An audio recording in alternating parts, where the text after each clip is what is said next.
Hey there, friends. Dave Paulides, CanAm Missing Project, along with executive producer Huck. Huck's here making sure we do things all legit. She had a bath the other day. She's all soft, really soft. She loves it when you scratch her head, scratch her nose. She's a good pup. She's a really good pup.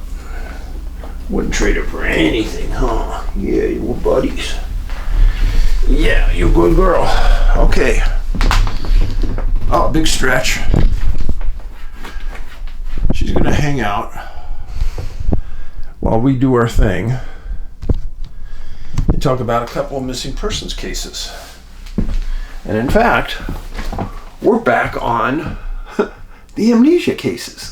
Yes, amnesia cases. And you thought we were done with them. Not quite. Get a couple bookkeeping things out of the way. This is important to us. Only once a year I release a new book. Missing 411 Washington. 336 pages. Non-stop cases. Important book. Please get it. You can get it at NA, like North America, nabigfootsearch.com. Well, amnesia. Why don't we hear about that anymore? It seems like in the 30s and the 40s, there were a lot of cases. A lot of cases. And then it all kind of went away. Was somebody doing a big test on us, seeing if they can manipulate us, maybe get us to do things, and then we have no memory of doing them? Imagine getting somebody to go hold up a bank for you, come back, give you the money, you send them on their way, and they don't have any memory of doing it, but you have them on tape robbing the bank. Be a pretty cool trick. But the cases today, different.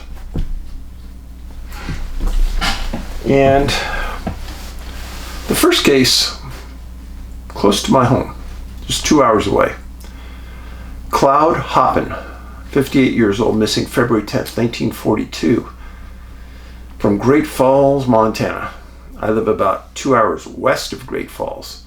Great Falls is on the other side of the Continental Divide from me, and it's on the east side of Glacier National Park.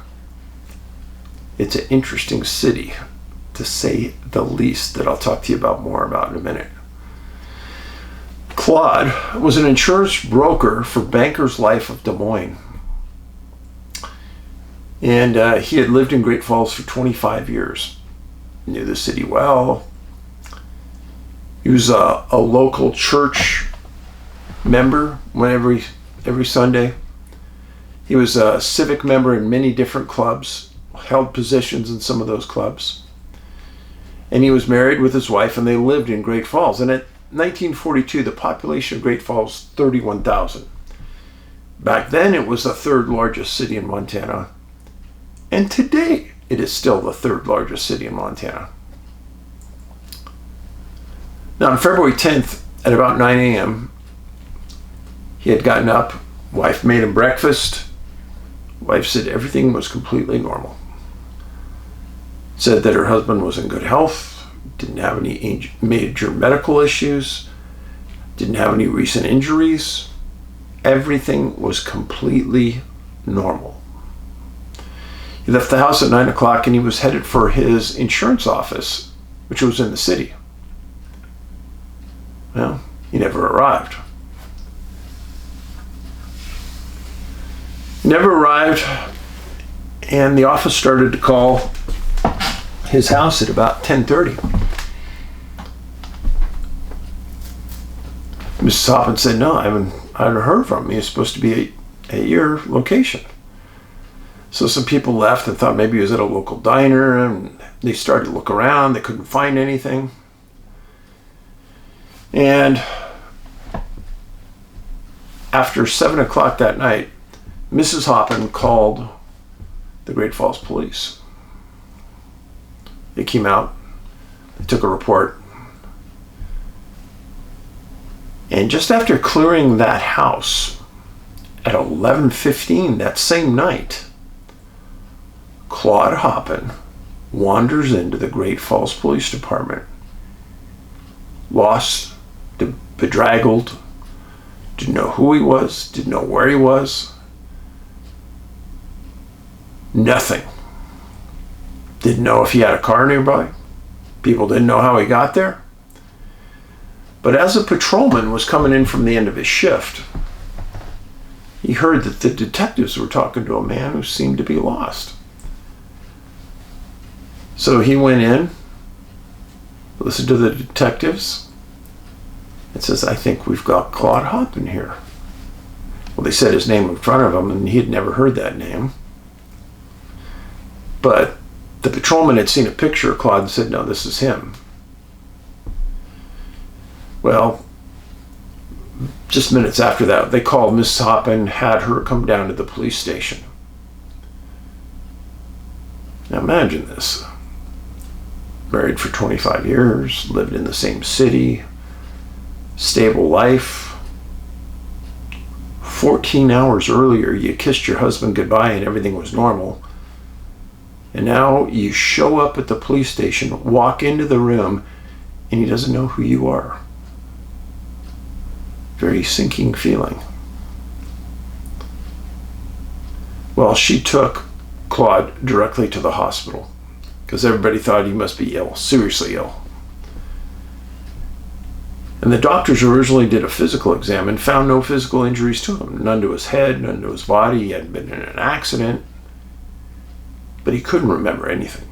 If he had kids, where he lived, his job, his wife, his mom, nobody. So the doctor said, "We think we need to hold him overnight and we're going to examine him more tomorrow." Mrs. Hoppen said that'd be a good idea. She went home, came back the next day. I got to tell you something. On a video a while ago, Huck did exactly what she just did here. She likes to lean against the tripod. And she moved it. I go, "Oh, Huck, what'd you do? Come on, stop kicking the tripod." Somebody goes, "Stop blaming Huck for your lousy camera work." It's a good one. Back to the story. 5 days later, the doctors told Mrs. Hoppen that her husband was seriously ill, had no memory. They didn't know if he would ever get his memory back, and he was very debilitated. Wow. Now you're getting the word that your husband is not coming back. Well, February 17th, Cascade County Superior Court had a hearing with a series of physicians who examined Claude, and he was there with his wife. They claimed that he had something called complete amnesia, with no recognition of his past at all, not even an inkling. They asked the judge to hold him at the Montana Psychiatric Hospital for his well-being. Claude said nothing during the hearing. It's as though he never even heard what they were saying, and definitely didn't understand what was happening. And that was the end of the Claude Hoppen story. But that really isn't the end of the story in my mind. When I did this research, yeah, I'm the one who did it, it immediately came to mind really the history of Great Falls. And this was the first unusual incident of many that I could document that happened at Great Falls. Here it is. February 1942, Claude Hoppen disappears. May 1942, the East Side base at Malmstrom Air Force Base in Great Falls was constructed. A month later, the main base was constructed and started. November 1942, the first B-17 bomber landed at Malmstrom. Now, if Malmstrom Air Force Base sounds familiar to you, there's a good reason we're getting to it. In December 1953, the base was transferred to the Strategic Air Command and not the U.S. Air Force. In 1960s, UFOs turned off nuclear missile warheads at several bases, including Malmstrom. And probably one of the greatest things that Great Falls and Malmstrom are known for is from 1972 to 78, there were huge numbers of cows that were mutilated within a 200-mile radius of Malmstrom. And there were tons of UFO sightings in that valley, Cascade County. And here's the weirdest part of all of this. And back when I first heard it, there was a captain from Cascade County that was told by the sheriff, no, you're going to go investigate all this stuff because I'm interested and something's wrong. Yeah, I'm telling you, mutilated cows, UFO sightings, all this stuff. And he says, oh, by the way, you've heard about all these strange sightings of a two-legged creature, hairy, that's 7 to 8 feet tall. He goes, yeah, some people call him Bigfoot. He goes, yeah, you're going to go investigate it. And that started an investigative process that lasted years in Cascade County, Montana. Started in about 72 and ended in about 78, give or take a few years. Now, UFO sightings in that part of Montana are not unusual. No. Now, the best that I could tell you is there haven't been many Bigfoot sightings over there that I've heard about, even though there may have been, and I just never heard them. And then mutilated cattle. I have a friend that knows a couple of the sheriffs out there in that part of the world, and he said that mutilated cattle are still happening out there, but nobody wants to talk about it. Nobody wants to report it. I'm telling you, if you live in Cascade, Glacier County, you hear about a mutilated cow, get a hold of me. I want to go out on it. I want to start documenting these things because nobody's doing it right now. And there's a lot more that we've learned about mutilated cattle in the last 5 years. So, even if you're a sheriff, give me a call. My email is CanAm Missing, like Canadian American, CanAmMissing@yahoo.com. Oh, smooth move, Mugu. Yeah, by the way, if you're ever in a theater and somebody's talking, don't leave your phone on. Yeah, dumbass. Okay, so Claude Hoppin, Great Falls, Montana. I might even have looked over the case, except I knew that there's so much strange stuff that went on. And then coupled with all that is I wrote a book called Missing 411 Montana that includes cases in that part of the world. People just disappear. Exactly. Now, if you've never seen Great Falls, let me show it to you. It's out there in the plains. Not a real exciting looking town with mountains and things until you look west. But this is Malmstrom Air Force Base right next to Great Falls. This would take you to Canada. This would take you towards where I live.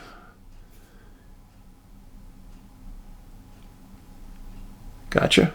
All right. Second case. This one is an educated man. Very well educated for the time. His name was Garland Penner, 25 years old. Missing January 4th, 1949 at 1 p.m. And he was a grade school principal in Galena, Kansas. Now, Galena is about 200 miles away from Tulsa, Oklahoma, just over the border there. I'm gonna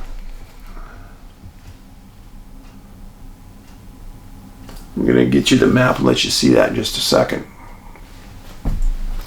Now, Now, Garland and his wife had previously lived in Oklahoma and Kansas, different areas, and they were settling on Galena.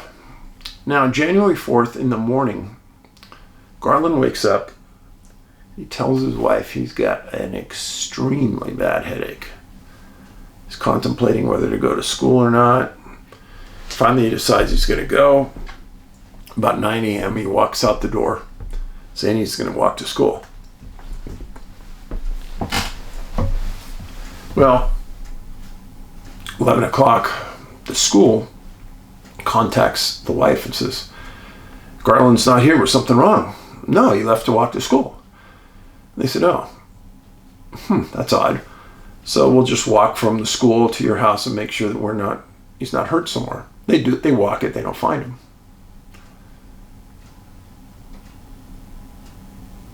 Well, not soon after that, he arrives at school. Said he had to take a very short break on a bench to recover. He ended up making it to school. A couple hours later, he tells school that the headache is so bad he has to leave and go home. So he gets up, walks out the school door, and disappears. 4 p.m., the wife calls and says, hey, had he left school? And they said, oh, he left at 1. He should have been home hours ago. Well, the wife calls Galena police, and they start a search. They come to her house. They look through the area.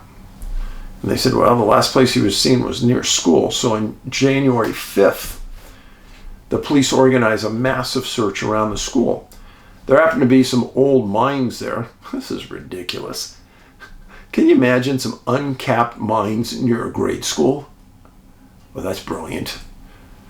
Apparently there were, and they spent a good many of that first day searching those mines. Thankfully, they didn't find anything. So they went for a second day, January 6th, and they kept going out and out and out farther, trying to look for Garland. Well, the police put out a 3-state BOL, be on the lookout for Garland Penner. They gave his description, his education level. They thought that maybe he might be looking for medical attention because he didn't feel good. Nothing. 5th and the 6th, nothing. 3 days after he disappears, January 7th, about 6 p.m., the Galena police commander, Fred Beaver, got a call from detectives in Tulsa, Oklahoma. Beaver said that a man woke up in their city at a local rooming home. Didn't know where he was, didn't know who he was, and didn't know how he got there. So the rooming house took him to the Tulsa Police Department where they interviewed this man. Well, the commander said that as they're interviewing him, one of the detectives said that they just read a teletype that came in from Galena about a man who disappeared there. And this kind of sounds like the same man. Well, they were able to identify him as Garland Penner. Now, let's think about this. So here's Galena. Here's Tulsa. It's about 114 miles from point to point. Don't think you could walk that in a day and a half, 2 days. So how did Garland make it? He didn't know. He didn't even know who he was. He didn't even know how he got there. Well, once the police were able to identify him and they had the teletype, they contacted Galena police. Galena police contacts Mrs. Penner, and Mrs. Penner makes arrangement with another relative to go out and get her husband. She does pick him up and she does transport him home. And there's no follow-up on this story about what may have happened or what type of maybe hospitalization or care he got. We don't know. There's some key points to this story. First of all, if you've been following, what's the number one symptom in amnesia disappearances? Bad headaches. Bad headaches. Now, why would bad headaches be a symptom that you experience before you disappear? Are you getting inundated with some type of beams that we don't understand? Are you getting fed in some way, or some type of drug or narcotic that may make you lose your memory? Remember, the GHB was one of those common drugs on the disappearing cases, and nobody can understand how it was administered to these people, because they weren't in bars and things, most of them. So it wasn't given to them in an alcoholic drink. And the levels of GHB were so far higher than what you get in an alcohol drink, it couldn't have been that. So, the bad headaches before you disappear. So, the dispensation of some type of drug or narcotic to make you forget or to make you go to sleep. But here's the problem with that theory. Relatives never see the people develop the amnesia in front of them. It always happens when they're alone. Why is that? And there's too many times looking back at even missing hunters who they said, I have a bad headache, or I just don't feel well. And there's that point of separation where bad things happen. So in the case of the amnesia people, bad headache. And then they disappear for a period of time. Could be a day, could be 3 weeks, could be months, could be years. How do the people travel? That's the million-dollar question. What do they eat? What do they drink? Remember the man who claimed he was abducted in Missing 411, the UFO connection? Remember what the alien gave him? Okay, so the amnesia victim reappears somehow, somewhere, and then they have the cognition to know they need help. Think about that for a second. They know they need help, but they don't know who they are. What do they need help for in their mind? Think how complex that is. If your mind was completely wiped clean, why would you recognize you need help for anything? See my point? So the people reappear and they seek assistance. And many, many times these people end up in a police department. Why not a hospital? Why not the fire department? Why the police department?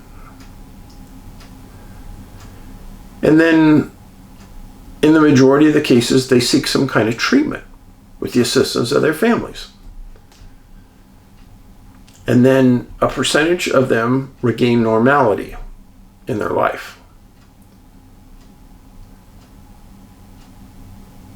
Now, very few UFO abductees have complete recognition of what happened from the time they disappeared to the time they came back.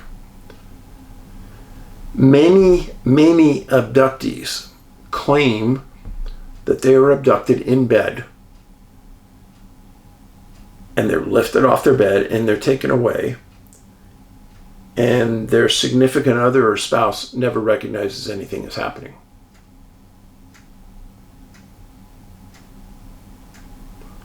How could that happen unless spouse over here is also medicated somehow? Just saying, I don't know. There's been too many occasions. In fact, I'll tell you one. In the Washington book, there's a disappearance of a young boy near Wenatchee. His parents or up in the woods. He's sleeping in the back of a camper with his sister and a cat. Parents are kind of walking around the perimeter. They hear a huge scream from the camper, and they were behind some trees. They run around behind the trees, and the door to the camper is open. They run up to the camper. The boy is gone. They look in the camper. The daughter is sound asleep, and the cat is asleep. How is that possible? Well, oh, and there was no tracks leaving the truck, etc., etc. So how can all that happen? And how was it possible that the timing of the scream happened when those people were behind trees and couldn't have seen anything? Let's go back to Amnesia again. Remember in Star Trek, they had the transporter? They could take you from their spaceship down to a planet, transporting you, kind of dismantling your cells and then putting your cells all back together on the planet. And every once in a while, things didn't always come back 100%, and they were lost in space and time, which is a pretty scary thing to think about. But I was thinking about the headache part of it. And as a lot of things in our world, there might be a little truth to the Star Trek transporter theory that it could be done.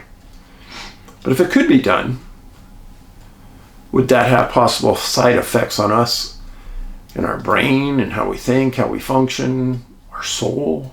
I don't know. It does. The headaches do bother me enormously. Because when I'm reading a story now, and I start to read that somebody has a headache, I'm thinking, okay, they're going to disappear. And they're going to have amnesia. You just can't make it up. It's too consistent.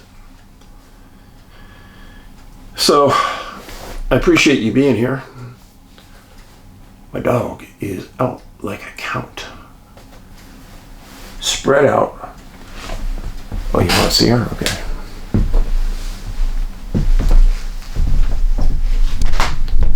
Try not to wake the princess up. There she is. Spread out. Hey, Huck. How you doing? Huh? How's it going?